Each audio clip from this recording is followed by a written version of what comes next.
Here, I'm going to talk about few questions and answer usually asked in NCLEX board exam. So this question helps you to pass the NCLEX on your first attempt. And sometime we saw many nursing students face difficulties in acquiring their license, and some students take like 5 to 7 attempts after graduation to acquiring their license. But if you practice with me in this series of questions, I promise it will help you, and your pass will be easy for you to get. So the first question here, a nurse is assigning a client suffering from stress and anxiety. The most common physiological response to the stress and anxiety is sedation. Number 2, diarrhea, vertigo, and urticaria. The correct answer is diarrhea. So examiner asking this question about stress and anxiety. It is very important to understanding about the anxiety, because anxiety disorder can have a devastating effect on those who are suffering from anxiety. So if anxiety is left untreated, anxiety disorder often inhibit individual ability to function. Normally, in everyday life, we have anxiety, right? It is a part of our life, but we have to know how to deal with it, right? So mild anxiety sometimes helpful, but when anxiety is moderate or severe, that impair the personal and professional skill or even relationship. So here showing what are the other signs in case of generalized anxiety disorder. Patient have excessive anxiety and worried, easily get fatigued, they restless, also increase the muscle pain, ache, or soreness. Sometimes impaired concentration, irritabilities, and also difficulty of sleeping. So the person or the patient who experiencing occasional anxiety or occasional anxiety is a normal part of life. However, people with anxiety disorder frequently have intense or excessive or persist worried or fear about every day in any situation. Often anxiety disorder involve repeated episode of sudden feelings of intense anxiety. So the diarrhea is a common sign, right? Because our GIT mobility or peristalsis increase. So this diarrhea is the most common physiological response to stress and anxiety. Sedation, vertigo, and urticaria can also be related to stress and anxiety, but they do not occur as commonly as diarrhea. The next question. A client with chronic renal failure and patient need kidney transplant. Recently, the physician told the client that he is a poor candidate for kidney transplantation because of chronic uncontrolled hypertension and diabetes mellitus.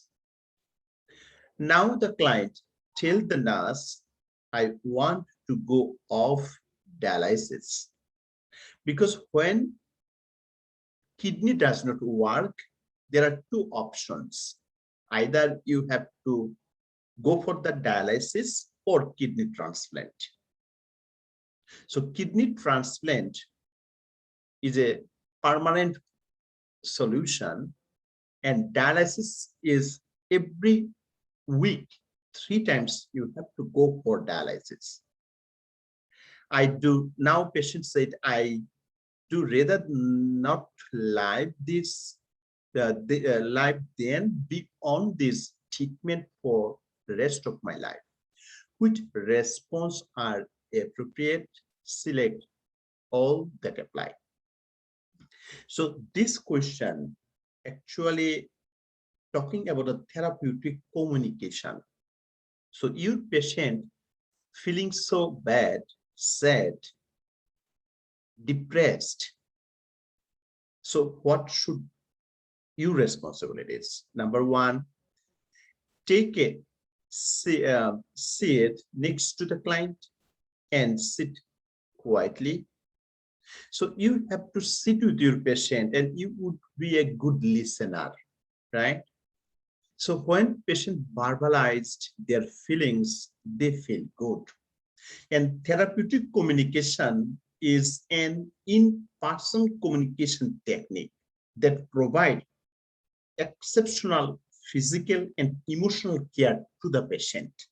So when patients saying, and you are a good listener, it helps them. Number two, say to the client, we all have days when we do not feel like going on. We do not put our personal judgment, right? Number three, leave the room to allow the client to collect his thoughts. It's not a good choice. Number four, say the client, you are feeling upset, but the news you got about the transplant. Number five, say the client, the treatment are only 3 days away. You can live with that. So number four, talking about the dialysis.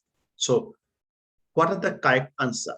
Correct answer is number one, take a seat next to the client and sit quietly. Number four, say to the client, you are feeling upset about the news you got about the transplant. So you re-verbalized their statement, patient emotion. So professional can use the therapeutic communication to establish the trust and rapport with the patient. Often, the nurses must erase the worried, sadness, or concern of the patients before they can begin providing the healthcare. This is very important. So, rational said, silent is a therapeutic communication. And also,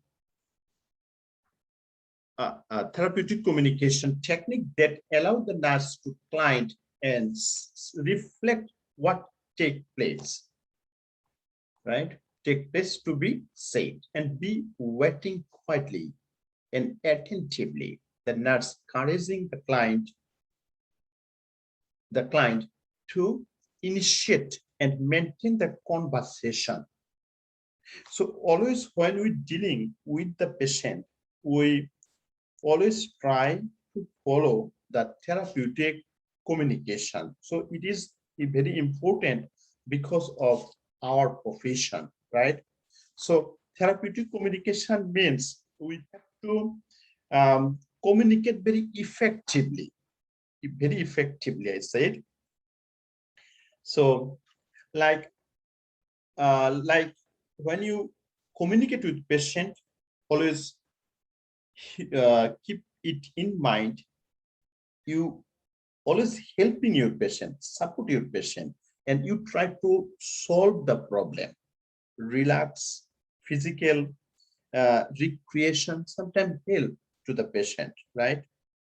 So always ineffective communication means like you give the blame to them or deny inability to ask for the help, right? Or problem solve or meet the basic needs. You do not do this. It is ineffective. Next question. A client with colon cancer, colorectal cancer, and is devastated after learning that the cancer has spread to the liver and lungs. It is metastasized, and the client has only 5% chance to survive for next 5 years. Which comments by the nurse would the best help the client to coping mechanism? So again, I said, when we communicate with the patient, we try to give them effective coping mechanism. Very important, right? Effective coping mechanism, we said. So number one, I have seen client is in your situation who have lived almost 20 years. So this is a false hope. We do not do this. Or it must be hard to hear that prognosis, right? And would it help you to talk to me or talk to some spiritual person? So motivate them, right? But number one is very inappropriate. Inappropriate use for the defense mechanism or coping mechanism. Number two is a good choice. You give them space to verbalize, right? Number three, this might be a good time to think about an advanced directives in case you run into problem while you are here. So advanced directives is a different thinking. So it is not the time to tell your patient about the advanced directives, right? So advanced directives means if a patient is not able to take the decision by themselves because of sickness, that times they go for this, right? So I said advanced directives is a written instruction recognized under state law that are related to the provision of the care a person wishes to have when she or he cannot make the decision by themselves. So it is very early to tell something bad, right? Number four, those are just number. You have to live each day fully and not worried about the time. The correct answer said, it must be hard to hear that prognosis. Would it help you to talk to me about or talk to the chaplain? The rationale said this response is most therapeutic because it encourages the client to express the feelings and concern. Option 1 and 4 offer the false hope and reflect the nurse observation, not statistics. And option 3 said inappropriate because informed person who is not a member of the healthcare team should discuss, right? So also number 3, I said advanced directives is three types: living will, durable power of attorney, advanced care medical directives. But this question do not need to go for advanced directives. And here I left a model when someone diagnosed with a bad disease, it is very difficult to adapt, right? And that model we call Kublar-Ross model. So what is Kublar-Ross model? And Kublar-Ross, probably the most well-known theory about how we deal with death is the Kublar-Ross model, or how we deal with the grief. The Kublar-Ross model have a 5 stages of grief. And this theory says that there are 5 different stages people go through when they deal with death or with any bad prognosis of the disease or any grief, whether it is their own or a loved one. Number 1, the shock. When you get the news, you get very shocked and you deny. Frustration. Because of frustration, depression, you broken. Then experiment, try to adapt. We call acceptance, right? So when a patient go through all of these steps, 5 steps of grief, it is very important to go for a therapeutic communication, motivate them, right? Develop to coping mechanism, capacities, and also awareness about their disease or prognosis. So here the stage 1, we deny. So patient asks the question, sometimes they ask the question, why this is not happening? Everything will be okay. I do not need any help. So they deny. It is hard for them to believe it is my diagnosis. Then stage 2, anger. They ask question, why it is happened with me? How can this happen to me? And this is not fair. Or who did this? Who is to blame? So because of anger, this type of question come. And we said, God is unfair. Why this happened with me? Number 3, bargaining. So take me instead, God. So it is good to die rather than to hear this type of news, right? So then go for depression, frustration, broken, and they think, what the point? When even bother to hope, right? And after that, they try to adjust with the bad news. We call acceptance, right? After acceptance, they try to be good. They help to the doctor for the treatment, right? So it is the five stages of Kublar-Ross theories. The next question here.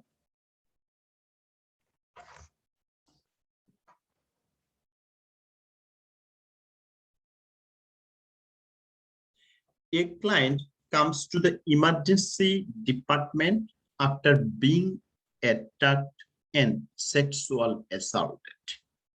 What are the most accurate nursing diagnosis for the client? So number 1, rape trauma syndrome. Number 2, fear. Number 1, anxiety. And number 4, hopelessness.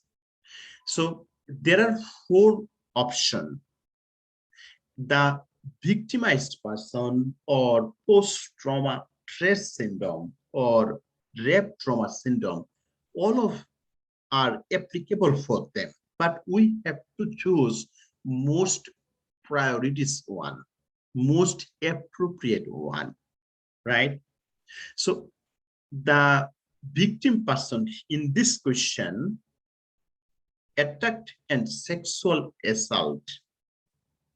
So when anything happened like this, after that event, it is difficult for them to forget. We call post-traumatic stress syndrome. So the correct answer is here, rape trauma syndrome. So post-traumatic stress syndrome is an anxiety disorder that can develop after experiencing or witnessing a traumatic event or learning that a traumatic event has happened to a loved one. So in this question, examine asking about the sexual assault or rape. Because rape trauma syndrome is a form of post-traumatic stress disorder, and it is specific version of post-traumatic stress disorder that occur after sexual assault. And rape trauma syndrome is most commonly associated with rape, but other forms of sexual assault, such as attempt to rape, right? Rape trauma syndrome or attempt to rape both can lead to the post-traumatic syndrome or rape trauma syndrome.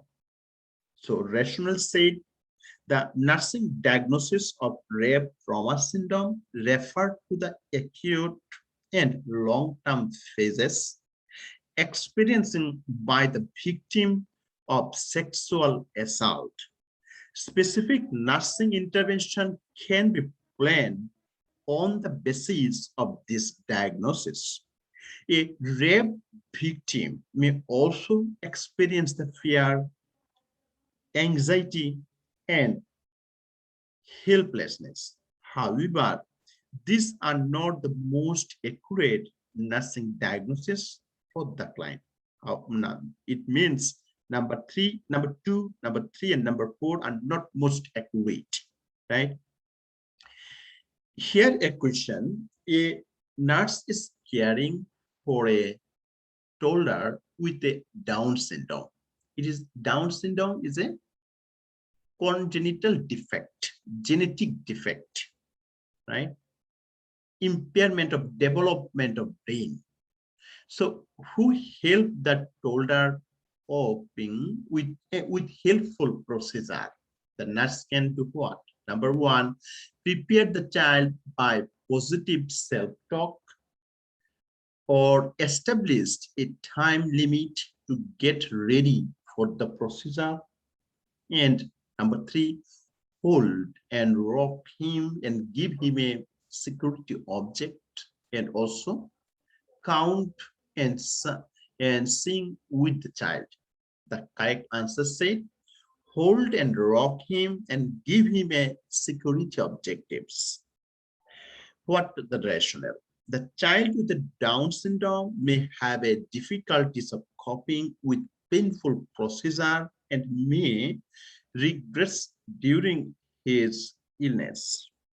Holding, rocking, giving the child a security object is helpful because it may be comforting to the child. An older child or a child without Down syndrome may benefit from positive self-talk or may benefit with time limit or diversionary tactiles such as counting, singing. However, the success of this tactile depends on the child. But who are Down syndrome, it is good for hold, rock, giving the child a security object is helpful because it may be comforting to the child. So when we answering that question out of 4, which one is the best option?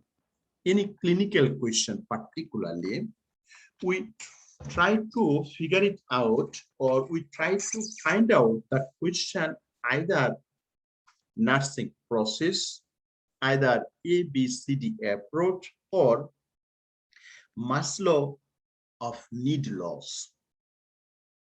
I said when you answer prioritization questions, you try to follow the question in nursing process, ABCD approach, or Maslow's law. So nursing process, what it is. So nursing process have a 5 steps, right? And this process consists of following order. Number 1, assessment. Number 2, diagnosis or analysis. Number 3, planning. Number 4, intervention or implementation. And number 5, evaluation.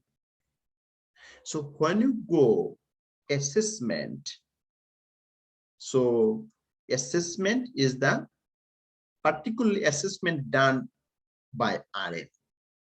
But LPN must understand the process because LPN collect data.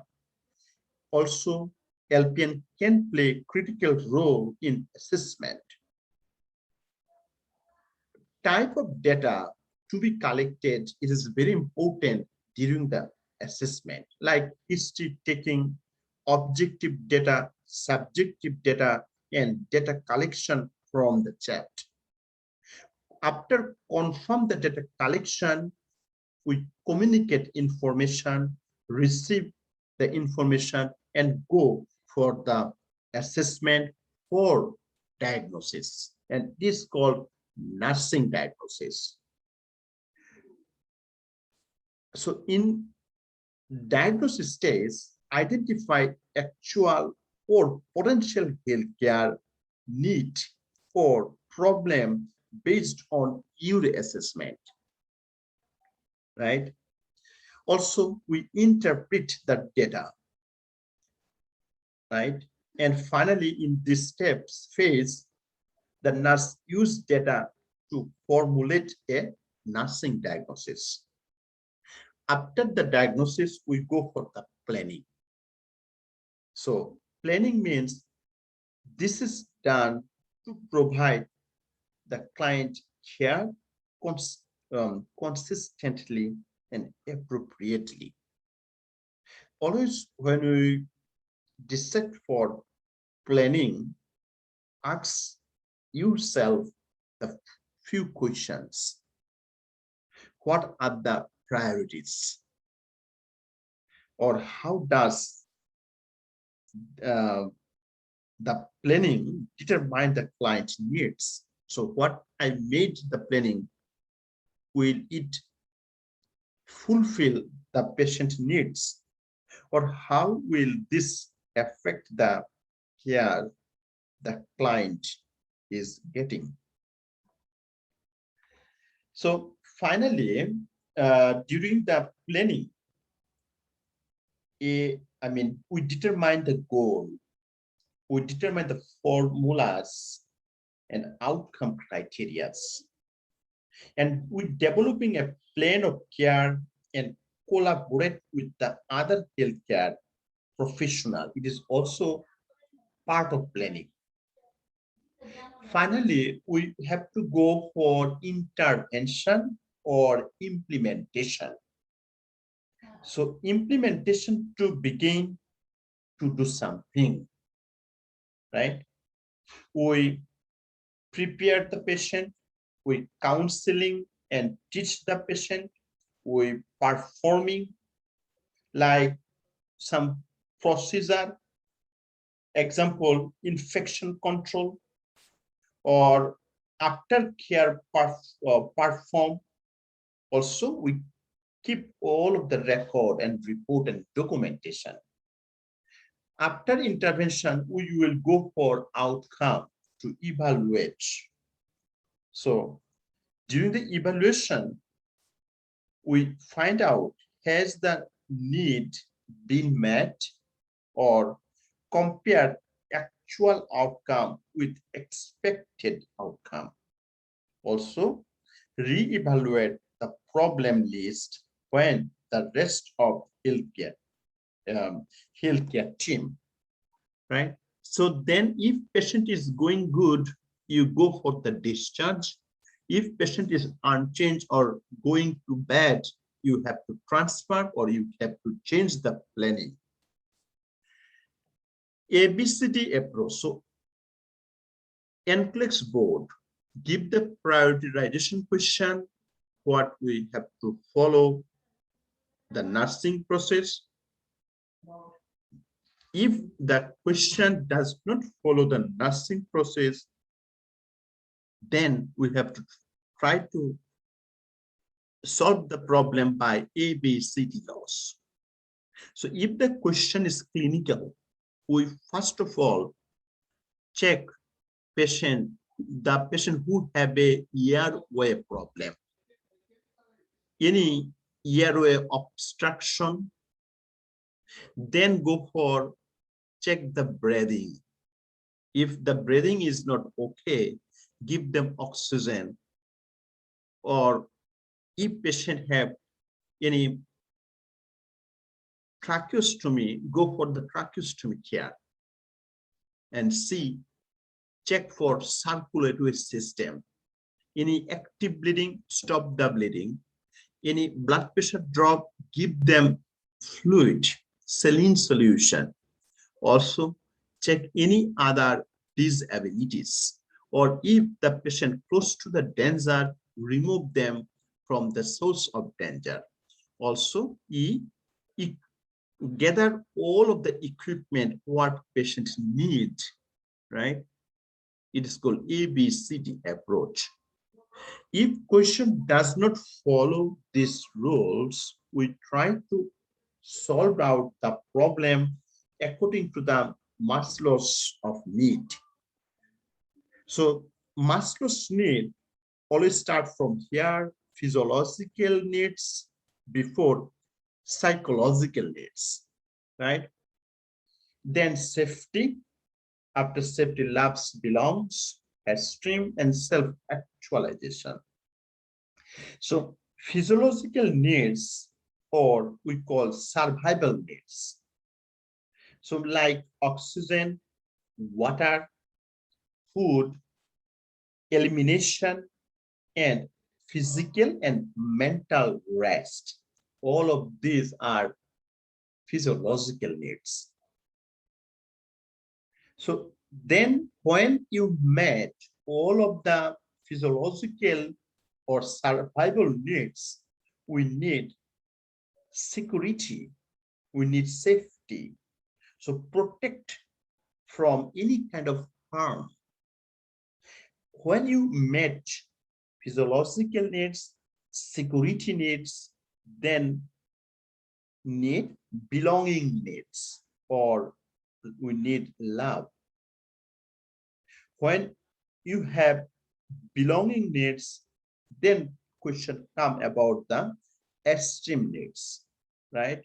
Feeling, I mean, you need a little bit more. And finally, self-actualization. So if the physiological needs have been met, the next highest priority about the safety. Now you can ask me how I applicant this physiological need for my patient. So when you are at home, if you do not eat, you need food, or you need oxygen to survive. But like a patient came to emergency department from road traffic accident and ribs are broken, that times you do not give them food. You give them oxygen, you give them pain medication. So the pain management is the first priorities, right? So if a patient is suffering from COPD, you check the saturation of oxygen level by pulse oximetry. If you see the saturation of oxygen is less than 90, you give them oxygen. This is the first priority or the first need. If a patient has an active bleeding, you stop to the bleeding. You do not give them food first. You do not talk about the safety now. You do not talk about the loves and belongs now. You give them, you stop the bleeding first. So you have, when you read the question, you try to apply the Maslow's need. It is situation made. So here a little bit more talk. They said physiological needs, including breathing, food, water, sex, sleep, and also homeostasis of the body. When you met all of these, go for the safety, security of body, employment, resources, and also moralities. When all of this you met, go for loves and belonging, friendship, family, and also sexual intimacy. When all of this met, for esteem, so self-esteem, confident, achievement, respect of others, and respect by others, and also self-extreme actualization, morality, creativity, problem-solving abilities, lack of uh, uh, prejudiced, and also acceptance of fact. The next question here, a nurse goal in the crisis intervention is to provide, number one, problem solving technique and structural activities, and insight oriented analytic approach, a medication to sedate the client, a non-directive technique such as free association. So when a patient comes to the hospital, you giving them the comfortness, but what are the goal in crisis intervention is to provide. The correct answer is problem solving techniques, because nobody want to go hospital. They come to hospital with the problem, health issues. So you are the person who give them pathway to solve the problem.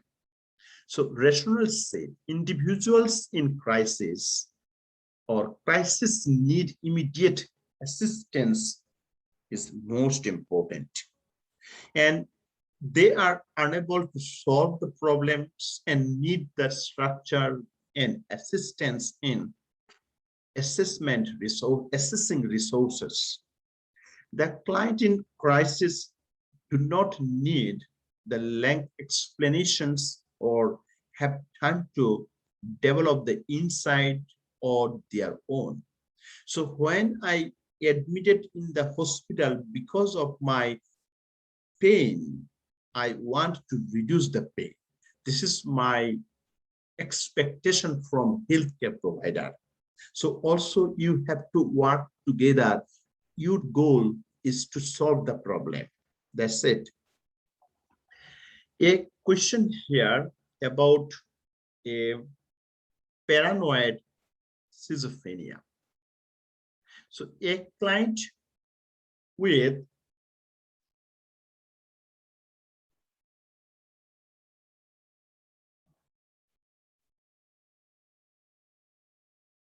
question here. A client with paranoid schizophrenia and repeatedly use the prophenitry during activity therapy session. Which response by the nurse is appropriate? So paranoid schizophrenia is the most common type of schizophrenia, and schizophrenia is it is a chronic mental disorder in which the person lost the touch with reality. We call psychosis. And schizophrenia is divided into subtype on it is based on predominant symptomatology, right? So if your patient are diagnosed with the paranoid schizophrenia, which response by the nurse is appropriate for them, right?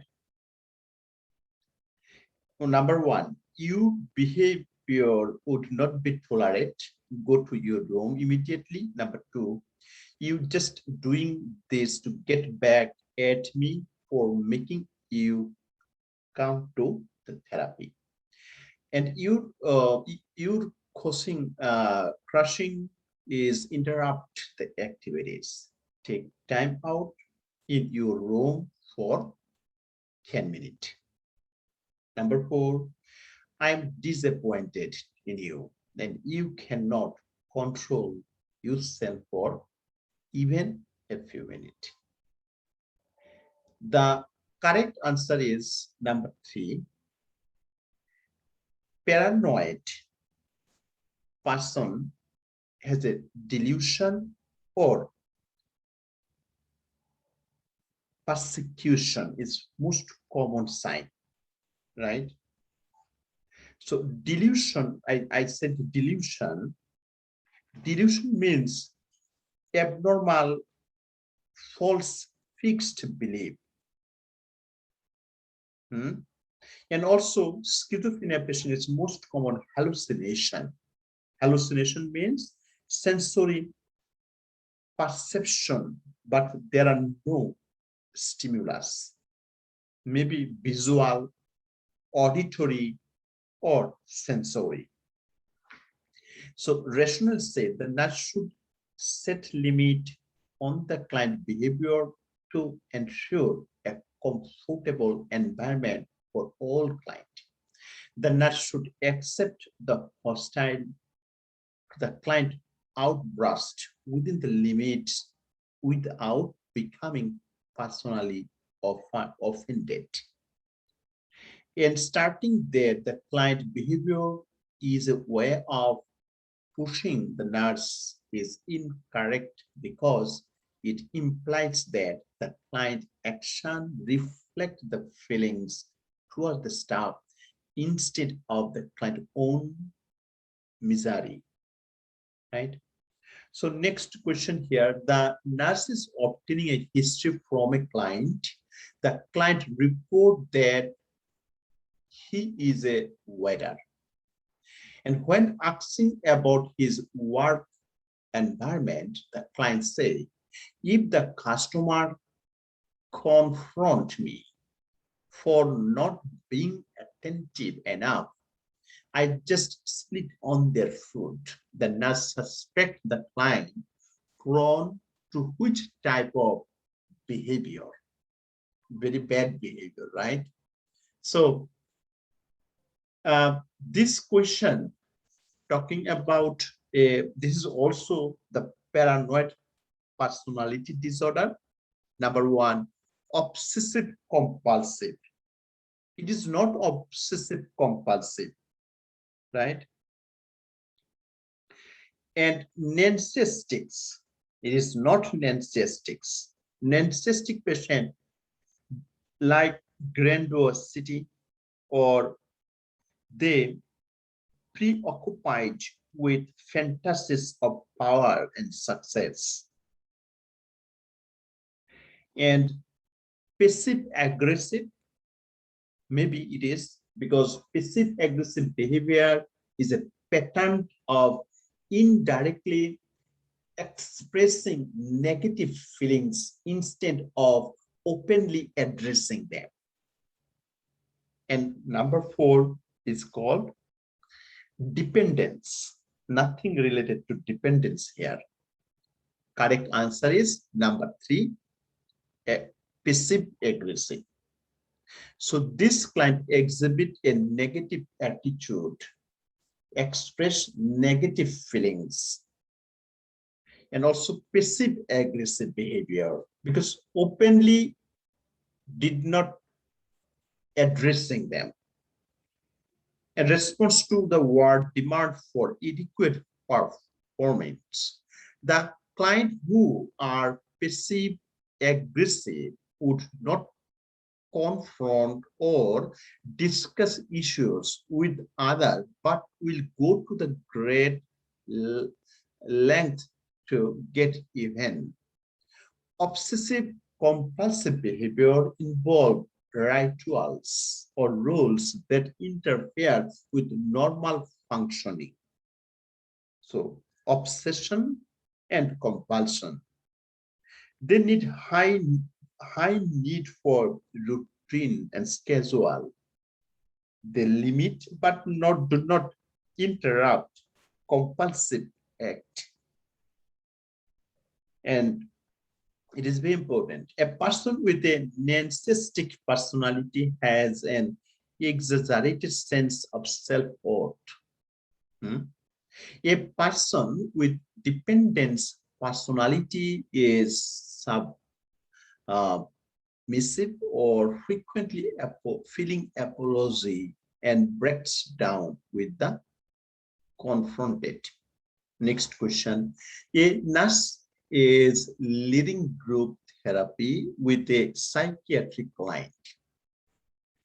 During the working phase of the group, what should the nurse do? Right? So number 1 here, explain the purpose and goal of the group, order the advance to help the resolve conflict. Number 3, encouraging group cohesiveness. And number 4, encourage a discussion of feelings of loss regarding the group's termination. So in psychiatry nursing, 3 phases of nursing client relationship. Number 1 is called orientation. Number 2 is called working phase, and number 3 is termination phase. What are the correct answers here? Encouraging the group cohesiveness. As I told you, the 4 phases of nursing client, and some books said 3 phases, whatever it is. Number 1 is pre-interaction phase, professional goal, set it up. Number 2, orientation, purpose, nature, time, and trust. So assessment of the client, then establish the trust. This is the goal. In working phase, active problem solving. So we making planning and intervention, established goal, problem solving, explore the thoughts and feelings, also formulate the nursing diagnosis. All is active phase. Last one, termination phase. So termination, achieve the goal and ended relationship. So termination phase begins at admission, basically. And this is the question NCLEX would ask. Termination phase when start? Begins at admission. In termination phase, we evaluate the goal, allow the client to discuss the feelings and about the termination and loss. Also maintain the limit of final termination. So in this question, out of 4, the most appropriate answer, encouraging group cohesiveness. Rationale, during the working phase or middle phase of a group, that nurse continue to encourage cohesiveness among the group members. During orientation phase or initiate phase, the nurse leading the group should explain the purpose and goal of the group. During the termination phase or the final phase, the leader carries a discussion of feelings associated with the group's termination. When leading a group, the nurse should act as a facilitator, also offering advice itself appropriate. The group member should work together to resolve the conflict.